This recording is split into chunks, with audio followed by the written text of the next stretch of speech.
Ladies and gentlemen, dear guests, welcome in Breisach am Rhein. My name is Oliver Rein. I'm the mayor, the major of the town since 17 years. And it's really a great honor and a pleasure for me to welcome you today in Breisach am Rhein. First of all, I have to and I want to apologize my English. Really. I used to speak quite a little bit good English, but this is maybe 20 or 30 years ago. So I'm out of practice. And how do you say in English? Use it or lose it. So I lost a lot of my English, and for that, please allow me to read my official speech from the paper. And I would like to invite you now to go inside the council hall. We have prepared a little sparkling wine for you, and I will officially welcome you in the council hall. So please, would you follow me? Thank you very much.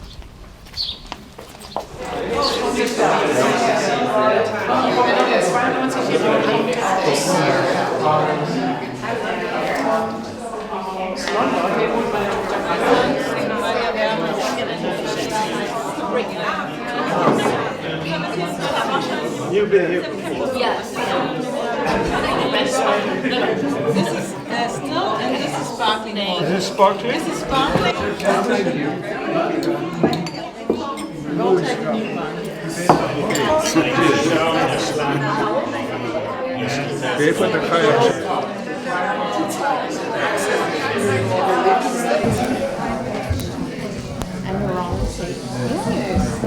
Okay. Ladies and gentlemen, if everybody maybe have found a seat, I will officially welcome you in the council hall. So, distinguished guests, welcome to the European city of Breisach am Rhein. I am very pleased, and it's an honor for the city, which we regard with great gratitude, that descendants and survivors of our former Jewish fellow citizens who experienced much suffering in our city have come here today for the Encounter Weeks. A special welcome to 3 Holocaust survivors, Ronja Becher, Henry Levy, and Dr. Karl Steg. And also the family Eisenmann. Michael Eisenmann was the last cantor here in Breisach am Rhein. Welcome and thank you also for the symbolic power of your meeting. It's a great sign of reconciliation for us that after the terrible crimes of Nazi Germany, such friendly relations have been allowed to develop again. And now, please, let us say Prost. So let us say Prost. And I hope you enjoy the sparkling wine or the water, and I will tell you something about the town, Breisach am Rhein. So very welcome you all.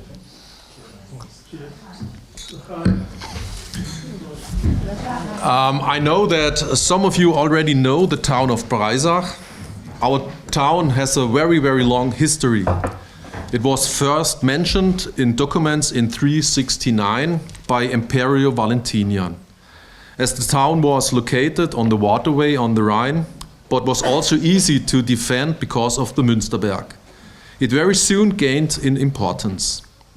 With the building of the cathedral, you know already, and those also because of its reputation as a place of pilgrimage, Breisach became an important trading and fortress town in the Middle Ages. Naturally, it was therefore often fought over and destroyed. In the course of time, its affiliation changed several times. And Breisach, in particular, belonged to France for a long time. The famous Sun King Louis XIV visited Breisach twice and described his fortress as a juwel. The Second World War was the 0 hour for our town. In 1940, the Wehrmacht crossed the Rhine into France here, fighting heavy losses. In 1945, our city was almost razed to the ground by American tanks. Over 87% of the city was destroyed. In 1950, when many people from Breisach were still prisoners of war, a symbolic test vote took place in Breisach. At that time, the world, including the American newspapers, reported on it and looked to Breisach. In the test vote, citizens were asked wherever they could imagine a free, united Europe without borders. With a turnout of 87% and a 98% approval, the citizens said yes to Europe. It was such a brilliant and symbolic result that since then we have been allowed to bear the honorary title of European City. We are very proud of this title and we cultivate European cooperation, especially with our French neighboring villages. We have two French sisters cities, Saint-Louis and Neuf-Brisach, and we have participated in various EU-founded projects. However, the darkest hour in our long history is definitely the extinction of the Jewish community. We had a very large South Baden Jewish community where the Blue House is. Life between Jewish and Christians was good. The Jewish community was excellently integrated in Breisach. After the seizure of power, all that changed very quickly. Step by step, the Nazi government deprived Jewish citizens of their rights. It all culminated in the Reichspogromnacht, Crystal Night, only to have even more terrible consequences afterwards. In Breisach am Rhein, all too many looked the other way on Reichspogromnacht when the Jewish synagogue went up in flames. No one stood in the way of the SR henchmen with their flaming torches. Only a few felt compassion when the Jews were taken to the railway station, not secretly at night, but in the broad daylight, to be sent from here to the labor camps in Gurs in the Pyrenees. From there, many Breisach Jews were murdered in the gas chambers in Auschwitz. This is still the most shameful chapter in our town's history, which we must never forget. Today, we also have a partnership with Auschwitz, which is very friendly and very active.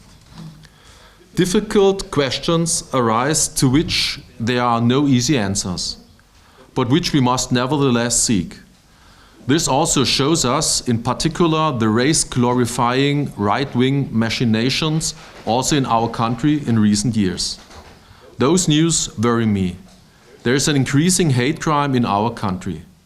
It is unfortunately the case that crimes direct against political attitudes, nationalities, skin colors, and also religion are on the increase, according to my subjective perception, and right-wing extremists, xenophobic ideas are spreading again in all classes and in all generations. That is the bitter truth. From Albert Einstein come the following words. The world is far too dangerous to live in, not because of the people who do evil, but because of the people who stand by and let them. Tolerance, respect, and civil courage cannot simply be imposed from above. We have to live and exemplify these values ourselves because they form the foundation of our democratic society. These values are our tools for intervening when others do evil. And that is why commemorative events are important. It is the knowledge of the cruelties of the past that can help us to act as an early warning system when it matters. It can help us recognize how quickly individual voices can become a chorus of hatred.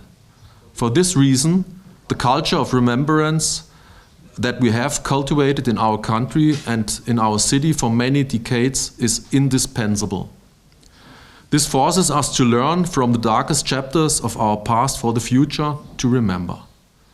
The city is therefore grateful that we maintain such a culture of remembrance, be it through events like today, be it through regular events in the Blue House, for which I'm very grateful, or through the association Learning for the Future, Children's Barracks Auschwitz, or through the permanent exchange, for example, between our schools and our twin town Auschwitz.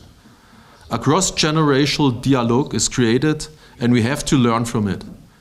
That we have to be vigilant against any terror and hatred on the left as well as on the right. We are very grateful here in Breisach to the Blue House for its culture of remembrance against forgetting. Thank you for the last 20 years.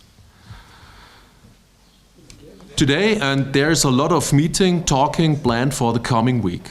The city of Breisach and I personally are very grateful to you for taking the long journey. I'm very pleased that you are enriching our city with your presence and wish you unforgettable experiences and great stay in our city. Thank you very much. And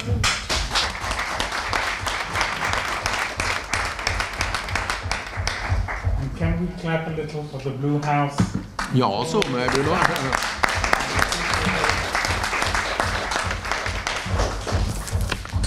So I asked, because we just met in the Münster, before the Münster, the first time now in this, there's still more guests arriving tomorrow and the day after.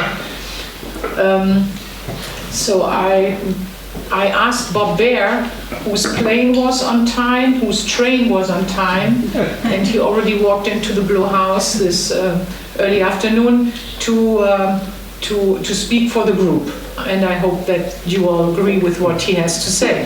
It's a pleasure for us as descendants of the former Jewish, all of us as descendants of the former Jewish community of Breisach and the surrounding area, to return to Breisach for this exciting event, the 20th anniversary of the Blaues Haus, Breisach, and to see it having become what it was hoped for 20 years ago at the meeting that existed then, when it opened. It's become an extraordinary resource for the town and region and its schools. I first came to Breisach in 1961 with my parents. My father, who took the photograph that's on the side of the Blaues Haus, thought it was important for me to see where he came from. And with some difficulties, we found family graves in the rather untended cemetery at the time, and a small plaque marking the site of the synagogue. It's a really, truly dramatic change today when the Blaues Haus stands proudly declaring the memory of Breisach's former vibrant Jewish community. And I can see my father's photo of them leaving the synagogue on a Saturday, the day before he emigrated to the the Saturday before he emigrated to the United States. We all look forward to the many events of the coming week. Thank you. Okay, thank you.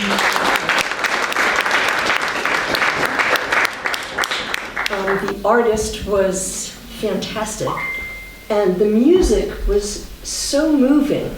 And to sit in that beautiful, austere church and listen to such important music that moved one, just the one musician and his cello within a very quiet chapel. I was reminded of how important one person's voice can be, one person's actions. And I really wanted to just say that what Christiane Walesch-Schneller has done, beginning 25 years ago, as one person, then she's supported by a number of people today, Valeska, is the work of one person that recognized that something was here and something needed to be done to remind us, all of us, of what was and what should be. So I just wanted to recognize that simple thought and to thank Christiane for what she has accomplished and the work that she has done that has spread among students and other groups that has widened and widened over the past 25 years, and to congratulate her and to have her be as an inspiration to all of us, really, that one person can accomplish something in dealing with hate and racism. So I would raise this to her.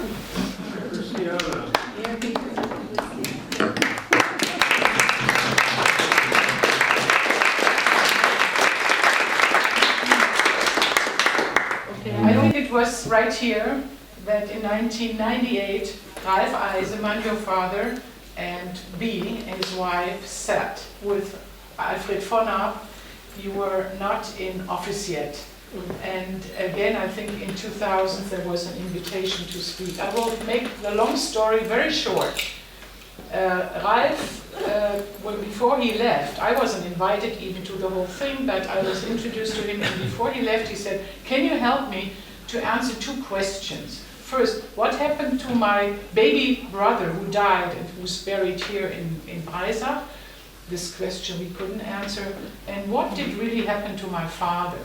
So he gave me permission to go to the archive, to the archives, and to study the big file. Then he came back a year later and said, and Lauren will remember, I said, "I'm going to come back one more time." And I think after that, he only came back one more time. He wasn't here every summer like Hans Blum, who couldn't get enough from going to the archives and talking to people. He was coming in '99 with Lauren and Lauren's 2 cousins, and said, "I'm going to show, not the daughters," he said, "I'm going to show my granddaughters where the family came from." And by coincidence, we could go with them into the smelling, remember, house, in very bad shape, yeah. And he showed us all the rooms. And then before he left, at '99, there was no Förderverein yet, there was no purchase of the house, there was nothing. He said, he did not say, "I have a dream," you know who I mean, but he said, "I'm dreaming of a small museum." He said, "Good heavens, how are we going to do that?" So this is the inspiration came from, that if I go to the archive for Michael and Clara Eisemann files, then we could do it for everyone, for all the 250 members of the Jewish community in 1933. And as you look around and you don't know everyone, Karl and Rhonda, yeah? There's some of us, we don't know very little, like Diane, like Carol and her husband. Tuvik is back again, but Nathan, her brother, is here for the first time. Descendants of the ultimately famous Uffenheimer family.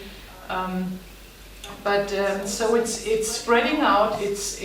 Carol came on a boat for 3 hours before it got dark, and we had all we could show in 3 hours. Now she's coming back for a full week, and we're very grateful. And Diane is here, who knows a few people of the group. So we're creating, I would say, we're trying to create a universe to speak with each other. One person is missing, Professor Fens. He would be here, he would love to be here, but he has somebody in his close relationship who's dying, so he has to stay with the family. He's like a coach for us of a federal program. It's called MITEINANDER sprechen, talking with each other. So we got a small grant to support this week, and he would be here representing federal organizations supporting us, in the aims to bring people together. But to be honest, except for Ronja and for Karl and Henry, who is on his way from the airport to meet us in the hotel, whose trips are supported by the foundation. Everybody, got into his pocket and got out a lot of money to be here with us. So that's we have to say thank you. And I want to close now. So it's an inspiration that your father, and with the grandchildren especially, we saw how important it was for the younger generation to take a zip of the family history 24 years ago. And very grateful that Lauren and Ella are here too. So I want to close now because we have to go to dinner, and I will over there after the first course. I'll introduce the members of our association and Johanna and Rosita and Sandra and Andy and others. That'll do with a little bit in our stomach, I hope. So, and Scott, I want to point out Scott. Rein, Scott Kalmikov is 31 or 32 years old, living around the corner in Manhattan from Elaine and from who else? From you, by coincidence. And he wanted to come before the COVID epidemic. He wanted to be here 2019, but now he's here 2023. And his great grandmother went to America and got married there to a guy from Markholzheim, right, in America. And he's very curious, and he will speak on Sunday also, I hope. I just asked him, because we want also to hear the young voices. You agree? Yeah? Thank you very much for coming and for trying to go with us through this week. We don't feel really, Valeska, we don't feel really easy, right? Not really. We feel fine. Thank you all for being here. Now, like Christiane said, we all together go to dinner right over there to the it's that way, to the Kapuzinergarten. The town is prepared a little gift for you. That's a little bottle of wine. So please feel free and take a bottle for you. And to the restaurant, I will take the golden book of the town. In the golden book is everything what happens in the town, what is very important. And I will ask you, everybody, to sign up in the golden book of the town. Okay, so we will go to the restaurant. Thank